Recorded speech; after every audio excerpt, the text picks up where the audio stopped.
ठंडियों के सीजन में वैरायटी ऑफ सब्जी आती है मार्केट में, लेकिन प्रॉब्लम तब आती है जिनके बच्चे सब्जियां खाना पसंद नहीं करते और उन पेरेंट्स को बहुत प्रॉब्लम आती है कि ये सारी न्यूट्रिशन वाली सब्जी हम बच्चे को नहीं खिला पा रहे क्योंकि बच्चा सब्जी खाना पसंद करता ही नहीं, वो सब्जी को देख के मना कर देता है। और अगर हमने सब्जियों के स्टफिंग करके पराठे बना दिए तो वो स्टफिंग भी पराठे से अलग हो जाता है। ओवरऑल कहा जाए तो बच्चों को सब्जी खिलाना बहुत मुश्किल हो जाता है। तो आज की वीडियो में मैं आपके साथ शेयर करने वाली हूँ 2 मिक्स वेज पराठा बनाने की रेसिपी, जिससे आप अपने बच्चे को बहुत ही आराम से खिला सकते हैं और बच्चे को बिल्कुल भी नहीं पता चलने वाला कि हमने वहाँ पे कौन कौन सी सब्जियां मिलाई हुई थी। और बच्चा सब्जियों को पराठे से अलग भी नहीं कर सकता क्योंकि हम यहाँ पे स्टफिंग नहीं करने वाले। तो चलिए देखते हैं इस हेल्दी और टेस्टी सी मिक्स पराठे की रेसिपी, वो भी 2 तरीके से। तो चलिए सबसे पहले हम वो वाला मेथड देखते हैं जिसे मैं यूजली ब्रेकफास्ट, लंच या फिर मैं डिनर में बनाना पसंद करती हूँ। तो इसके लिए यहाँ पे मैंने लिया हुआ है 2 कप गेहूं का आटा और उस 2 कप गेहूं के आटे में मैंने डाला हुआ है 2 बड़ी चम्मच बेसन। ये टोटली ऑप्शनल है, अगर आपको बेसन नहीं डालना तो इसे टोटली स्किप भी कर सकते हैं, लेकिन अगर आप बेसन डालेंगे तो न्यूट्रिशन भी आपको मिलेगा दूसरे ग्रेन का, साथ में ये सॉफ्ट भी बनेगा पराठा हमारा। इसके बाद हम डालेंगे थोड़े से ड्राई स्पाइसेस। तो ड्राई स्पाइसेस में मैंने लिया हुआ है थोड़ा सा अजवाइन, जिसे हाथों से क्रश करके डाला हुआ है, थोड़ा सा हल्दी, थोड़ा सा नमक स्वाद अनुसार, धनिया पाउडर, जीरा पाउडर और गरम मसाला। अगर आपको यहाँ पे लाल मिर्च पाउडर डालना है तो वो भी ऐड कर सकते हैं। और स्पाइसेस की क्वांटिटी अपने अकॉर्डिंग कम या ज़्यादा भी कर सकते हैं। अगर बच्चा बहुत छोटा है तो आप चिली हटा सकते हैं या फिर स्पाइस कम कर सकते हैं। साथ में मैंने यहाँ पे सारी चीज़ों को मिलाने के बाद डाला हुआ है लगभग 1 बड़ी चम्मच तेल या फिर घी, जो भी आप डालना चाहें डाल सकते हैं। फिर से मैंने कंबाइन कर दिया है इसे। उसके बाद हमें यहाँ पे डालना है अपनी मनपसंद की सब्जियाँ। तो यहाँ पे मैं डाल रही हूँ 3 बड़ी चम्मच घिसी हुई गाजर, 3 बड़ी चम्मच घिसा हुआ मूली, बारीक कटा हुआ प्याज, 3 बड़ी चम्मच बारीक कटी हुई मेथी, हरी इलायची ऑप्शनल है। जैसे मैंने आपको बताया कि अगर आप बच्चों के लिए बना रहे हैं तो इसे हटा भी सकते हैं या फिर जो तीखापन है वो अपने अकॉर्डिंग कम या ज़्यादा भी कर सकते हैं। फिर हमें यहाँ पे डालना है थोड़ा सा फ्लेवर के लिए बारीक कटा हुआ हरी धनिया, 2 बड़ी चम्मच, थोड़ा सा फ्लेवर देने के लिए पुदीना पत्ता, साथ में 1 बड़ी चम्मच अदरक लहसुन का पेस्ट। इसमें से जो भी सब्जी आपको पसंद नहीं आती उसे टोटली हटा सकते हैं या फिर जो भी पसंद आता है उसे ऐड कर सकते हैं, टोटली ऑप्शनल है। क्वांटिटी भी आप अपने अकॉर्डिंग, चाहे स्पाइस हो चाहे सब्जियां हो, उसे कम या ज़्यादा कर सकते हैं। इस तरीके से हम बच्चों को मिक्स पराठा बना के खिलाएं। तो यहाँ पे मैंने सारी चीज़ों को मिला लिया हुआ है। पानी स्टार्टिंग में मैंने नहीं मिलाया हुआ है क्योंकि सब्जियों में भी मॉइस्चर रहता है, तो पहले सारी चीज़ों को कंबाइन कर ली। फिर उसके बाद मुझे लगता है कि मुझे पानी की ज़रूरत है तो मैं धीरे धीरे थोड़ा थोड़ा पानी ऐड करते जा रही हूँ और इसे हमें एक सॉफ्ट सा आटा गूंथ के रख लेना है। और यहाँ पे हमने बेसन यूज़ किया हुआ है, उसकी वजह से जो हमारा डो है वो थोड़ा सा स्टिकी भी रहेगा। तो लास्ट मैंने हाथों में थोड़ा सा ऑयल को ले लिया है और हल्के हाथों से इसे ग्रीस कर लिया है और कंबाइन कर लिया है, बिल्कुल इस तरीके से परफेक्ट। अगर आप चाहे तो इस डो को रेस्ट करने के लिए भी रख सकते हैं या फिर आप इससे तुरंत पराठा भी बना सकते हैं। It's just totally up to you. तो यहाँ पे मैं डो को रेस्ट करने के लिए नहीं रख रही हूँ और इस डो के हमें छोटे छोटे पेड़े बना लेने हैं। ये देखिए इस तरीके से बिल्कुल परफेक्ट। और यहाँ पे मैंने डो को आटे में डस्ट कर लिया है और बेलन की हेल्प से नॉर्मल जिस तरीके से हम रोटी बेलते हैं उस तरीके से बेल लिया है। अगर इसे आपको ट्रायंगल शेप देना है तो आप ट्रायंगल भी बना सकते हैं या फिर इस तरीके से सर्कल भी बना सकते हैं। तो चलिए अब इसे हम सेकते हैं। तो यहाँ पे मैंने तवा को गर्म करके रख लिया है और जैसे ही तवा गर्म होता है तो हमें यहाँ पे डाल देना है हमारा बेला हुआ पराठा। और जिस तरीके से हम पराठा सेकते हैं सेम उसी तरीके से सेकना है। जब एक साइड से हमारे पराठे में बबल आने स्टार्ट हो जाए तो अब इसे पलट देना है और दूसरे साइड में हल्का सा कलर चेंज होने तक सेक लेना है। उसके बाद हमें तेल या फिर घी, जो भी आप यूज़ करना चाहें वो यूज़ कर सकते हैं सेकने के लिए, और हल्के हाथों से इसे दबाते हुए दोनों तरफ क्रिस्पी होते हुए सेक लें। अगर आपको ज़्यादा क्रिस्पी पसंद नहीं आता तो इसे ज़्यादा ओवर कुक ना करें, हल्का सा कुक कर लें। और आप देख सकते हैं कि इस तरीके से हमारा बहुत ही ज़बरदस्त सा हेल्दी पराठा रेडी हो गया है। अब इस पराठे को आप इंजॉय कर सकते हैं दही के साथ में, या फिर व्हाइट बटर आप ऊपर से डाल दीजिए, और कुछ भी जरूरत नहीं होता इस पराठे के साथ में।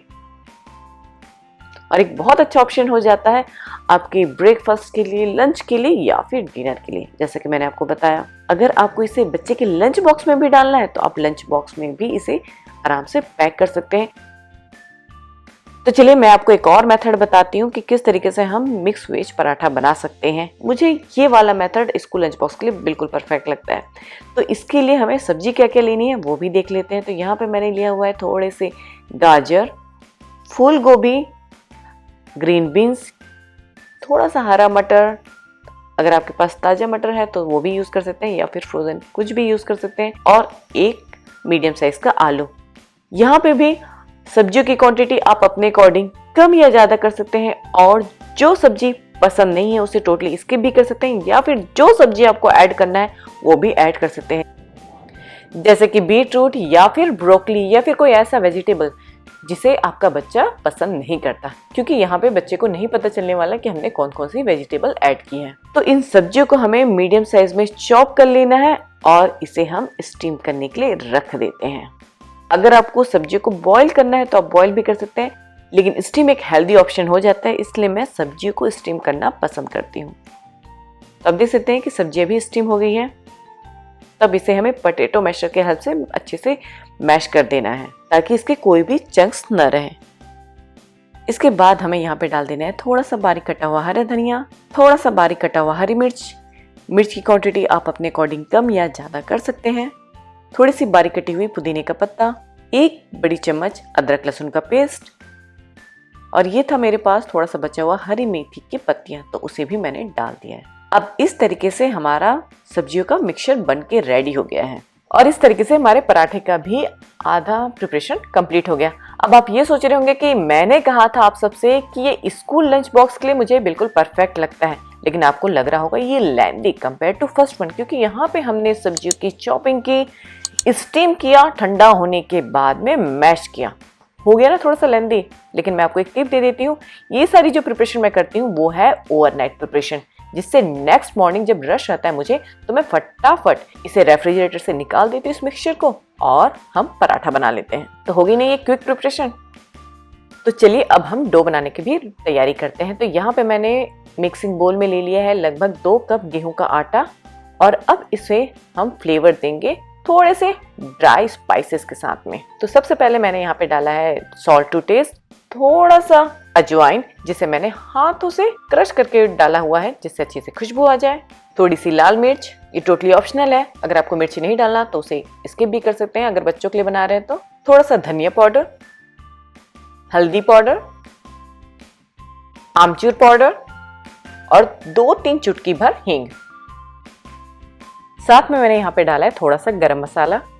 अब सारे स्पाइसेस को हमें कंबाइन कर लेना है, और यहाँ पे हमें एक बात का ध्यान रखना पड़ेगा कि थोड़ी सी स्पाइसेस हमें ज्यादा ऐड करनी है, क्योंकि हमने सब्जियों में कोई भी स्पाइस ऐड नहीं किया था, ना तो सॉल्ट ऐड किया था। उसके बाद हमें यहाँ पे डाल देना है लगभग 1 या 2 चम्मच घी या फिर तेल, इसे भी मिला ले। इसके बाद हमें सब्जियों के मिक्सचर को आटे में मिला देना है। तो आप देख सकते हैं कि मैंने सारे सब्जियों को एक साथ नहीं डाला है, थोड़ा थोड़ा मिला के डाल रही हूँ, जिससे हमें पता चल जाएगा कि हमें कितने सब्जियों के मिक्सचर की जरूरत है। अगर आप चाहें तो सब्जियों के मिक्सचर में भी आटा मिला सकते हैं, it's just up to you. और यहाँ पे आप देख सकते हैं कि जो आटा है वो थोड़ा सा ड्राई लग रहा है, तब हम यहाँ पे डाल देते हैं बिल्कुल थोड़ा सा पानी और एक नरम सा आटा गूंथ लेते हैं। और आप देख सकते हैं कि यहाँ पे बिल्कुल नरम सा आटा तैयार भी हो गया है। तब हमें यहाँ पे बिल्कुल हल्का सा ऑयल को ग्रीस कर लेना है, और अगर आप चाहें तो इस डो को थोड़ा देर रेस्ट करने के लिए रख सकते हैं या फिर तुरंत भी बना सकते हैं। तो यहाँ पे मैं तुरंत पराठे बना रही हूँ। तो पराठा बनाने के लिए हमें थोड़ा सा पोर्शन ले लेना है डो का, और उसे हल्के हाथों से राउंड शेप दे देना है, बिल्कुल इस तरीके से। फिर इसे हमें आटे में डस्ट करके रोलिंग पिन के हेल्प से बेल लेना है। इसे ना तो हमें बहुत ज़्यादा मोटा या फिर बहुत ज़्यादा पतला नहीं बेलना है। और आप देख सकते हैं कि हमारा जो पराठा है वो भी बन के रेडी हो गया, और इस तरीके से हमें बाकी डो के भी पराठे बना लेने हैं। तो चलिए अब हम इसे गर्म तवा पर सेक लेते हैं। तो यहाँ पे तवा को मैंने गर्म करने के लिए रख दिया था और जिस तरीके से हम पराठा सेकते हैं उसी तरीके से हमें सेकना है। हल्का सा एक साइड सेकने के बाद आपको दिखना स्टार्ट हो जाएगा कि जो रोटी है उसमें बबल आना भी स्टार्ट हो गई है। तब हमें उसे पलट के दूसरी साइड से भी सेक लेना है। जब हमारा पराठा दोनों साइड से हल्का सा सेक जाए तब हमें यहाँ पे घी या फिर तेल का यूज करके इसे सेक लेना है। पराठे को हमें हल्का सा दबा दबा के सेकना है जिससे ये बहुत अच्छे से क्रिस्पी हो जाए। अगर आपको क्रिस्पी पराठा पसंद नहीं आता तो इसे आप थोड़ा सा कम सेकें और आप देख सकते हैं कि इस तरीके से हमारी गर्मा गर्म पराठा भी बनके रेडी हो गई है। तो बाकी बचे हुए डो के भी हम पराठे बना लेते हैं और इस पराठे को आप इंजॉय कर सकते हैं गर्मा गर्म व्हाइट बटर के साथ में दही के साथ में। और आप देख सकते हैं कि हमारी जो पराठा है वो बिल्कुल नरम बनी हुई, बिल्कुल सॉफ्ट। जब मैं इसे हाथों से फोल्ड कर रही हूँ तो बिल्कुल नरम लग रहा है और ये लंबे समय तक नरम भी रहता है। इसलिए मैंने आपको कहा कि बच्चों के लंच बॉक्स के लिए बिल्कुल परफेक्ट है, क्योंकि यहाँ पे मैंने डाला है आलू। और जो बच्चे सब्जियां खाना पसंद नहीं करते, सब्जी को अलग कर देते हैं, कई बार हम स्टफ पराठा बनाते हैं, तो स्टफ पराठा की जगह आप इस तरीके से बनाइएगा। बच्चे को बिल्कुल भी पता नहीं चलेगा कि हमने यहाँ पे सब्जियां डाली है और बच्चे बड़े आराम से खा लेंगे। इसकी रोली पोली बना के सिर्फ पैक कर दीजिए, आपको अलग से और कुछ भी डालना नहीं पड़ेगा पराठे के साथ में। होप सो आज की रेसिपी आपको अच्छी लगी होगी और आपके बच्चे डेफिनेटली इस पराठे को लाइक करेंगे। और आप मुझे कमेंट करके जरूर बताइएगा कि आपको कौन सा मेथड ज़्यादा अच्छा लगा। और अगर आप मेरे चैनल पे न्यू है तो इसे सब्सक्राइब करना न भूलें, साथ में बेल आइकन भी प्रेस कर ले जिससे आपको नए वीडियो के नोटिफिकेशन मिलते रहेंगे। तो चलिए मिलते हैं एक नए वीडियो के साथ में। Thank you, bye bye.